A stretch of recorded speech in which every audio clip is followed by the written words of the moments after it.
आप देख सकते हैं गगन यादव हैं जो रामपुर कलवारी ग्राम सभा क्षेत्र में आए हैं और भीड़ इतनी ज़्यादा हो गई है कि उनको छत पे जाना पड़ा, मजबूरन छत पे जाना पड़ा। ये भीड़ के जरिए आप अंदाजा लगा सकते हैं कि इनकी पॉपुलैरिटी किस तरीके से है। आईआरओ के राष्ट्रीय अध्यक्ष गगन यादव का आप भीड़ के जरिए अंदाजा लगा सकते हैं। गगन यादव को छत पे ऊपर जाकर के भाषणबाजी करना पड़ा है। आप देख सकते हैं तस्वीरों के माध्यम से कितनी ज़्यादा भीड़ें हैं और गगन यादव नीचे थे लेकिन भीड़ इतना ज़्यादा थी कि बोलने में नाकामयाब रहे। लेकिन आप यहाँ पे तमाम वो लोग निश्चित तौर पे ये भीड़ें आपको दिख रही हैं। खोलेगा कौन? हम भी चुप रहे तो फिर बोलेगा कौन?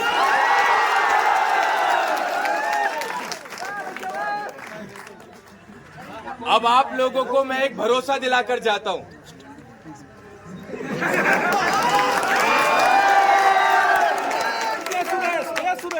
अब आपसे ताकतवर कोई नहीं, लेकिन अपनी ताकत का परिचय हमेशा कमजोर को ताकत देने पे लगाना, कभी कमजोर को मत सताना। अपनी ताकत का परिचय रोते हुए के आंसू पोंछ कर दिखाना, अपनी ताकत का परिचय बेजुबान को आवाज देकर दिखाना, अपनी ताकत का परिचय बुरे वक्त में जिसके साथ कोई खड़ा ना हो उसके साथ खड़े होकर दिखाना।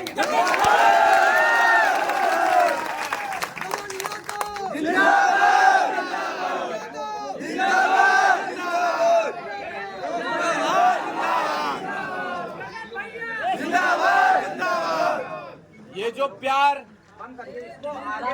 ये जो नारे, ये जो अपना कीमती समय आप लोग हमें दे रहे हैं, इसकी बदौलत भी आपको कुछ कहना चाहते हैं।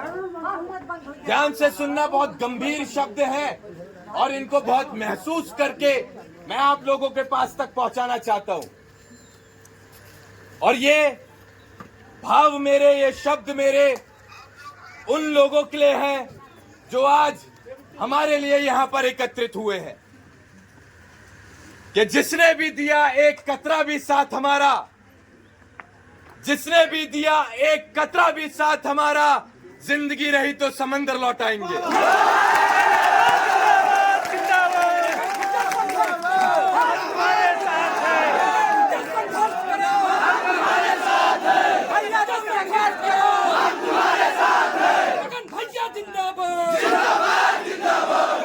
स्वागत है, स्वागत है।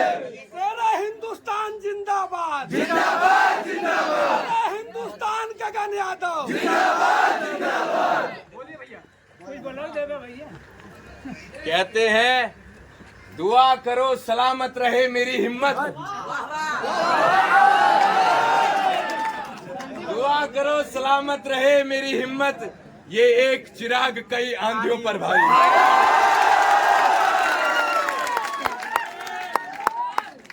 बस ऐसी संगठित रहो, 27 में सरकार भी बनेगी और बहुत जल्द आपका प्रधानमंत्री भी बनेगा।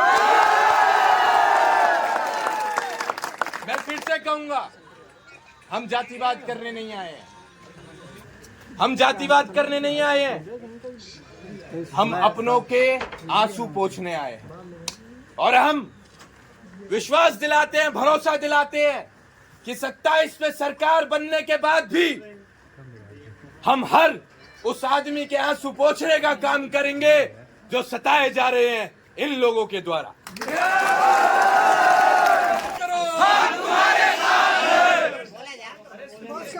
आप लोगों को एक छोटी सी कहानी सुनाना चाहूंगा, ध्यान से सुनना, और ये आप लोगों के लिए है। एक बार जंगल में भीषण आग लग गई होती है और उस आग को बुझाने का प्रयास एक मामूली सी चिड़िया कर रही होती है। वो चिड़िया दूर तालाब की तरफ जाती है, एक बूंद पानी अपनी चोंच में भरती है और उस एक बूंद पानी को उस जलती आग के ऊपर डालने का वो काम करती है। सुबह से लेकर शाम हो गई चिड़िया को यह काम करते करते। शाम को एक बड़े बाज ने चिड़िया को रोका और चिड़िया से पूछा कि बहन, तुम इतनी मेहनत कर रही हो, इतना अथक प्रयास कर रही हो, क्या तुम्हारे एक एक बूंद पानी से ये भीषण आग बुझ जाएगी। तो सुनिएगा साहब, उस मामूली सी चिड़िया ने कितना खूबसूरत जवाब दिया।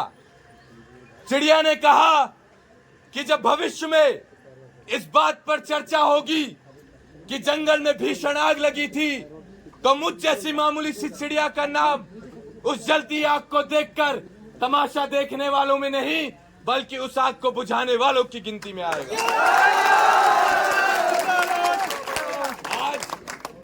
आज उसी मामूली सी चिड़िया की तरह हम भी अपना काम कर रहे हैं।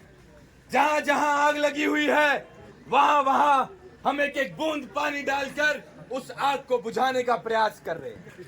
लेकिन मुझे भरोसा है कि बूंद बूंद से घड़ा भरता है। जहां आप लोग हमारे साथ जुड़ेंगे तो यकीनन ये भीषण आग बुझाने में हम लोग सफल साबित हो पाएंगे। आज की तारीख में एक बहुत बड़ी समस्या है बेटा। मतलब बोले लग गया, ऊपर चढ़ी गया। आज की तारीख में एक बहुत बड़ी समस्या है। अगर कोई पीड़ित होता है, कोई परेशानी में होता है, किसी के साथ कोई समस्या होती है, तो उसकी समस्या का अपने ही कुछ लोग मजाक बना रहे होते हैं।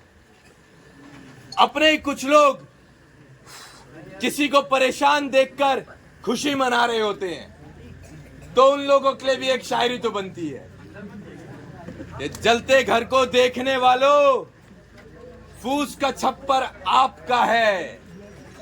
जो लोग एक दूसरे के परेशानी में तमाशा बना रहे हैं, उन लोगों के लिए है। ये जलते घर को देखने वालों, फूस का छप्पर आपका है। आग के पीछे तेज हवा है, आगे मुकद्दर आपका है। उसके कत्ल पर मैं भी चुप था, उसके कत्ल पर मैं भी चुप था। मेरा नंबर अब आया, मेरे कत्ल पर आप भी चुप हैं, अगला नंबर आपका है। तो इस नंबर को अगर आप लोग कटवाना चाहते हैं तो सही समय संगठित हो जाइए। सदियों में कोई नायक आता है जो अपनी लड़ाई छोड़ के आप लोगों की परेशानियों को अपनी व्यक्तिगत परेशानी समझ रहा होता है। सदियों में कोई एक ऐसा आता है। आज अगर आपके बीच है तो उसको कमजोर मत होने देना, साथ ही हाथ बढ़ाना। एक अकेला थक जाएगा, मिलकर बोझ उठाना, साथ ही हाथ बढ़ाना।